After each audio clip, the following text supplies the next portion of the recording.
Selamat datang di Sentra Seni Kreativitas Proyek Majalah Tempat Ibadah.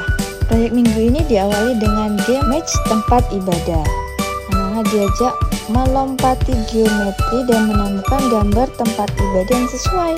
Hari kedua, anak-anak mulai menggunting bentuk-bentuk tempat ibadah, nama tempat ibadah, dan pemuka agamanya. Krek-krek, kita gunting semua gambarnya.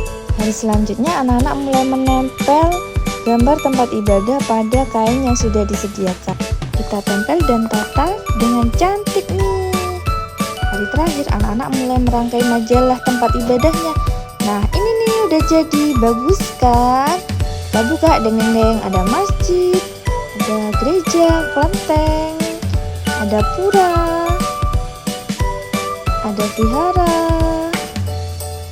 Wah, bagus kan? Ini hasil karyanya. Sampai jumpa di proyek selanjutnya. Bye-bye.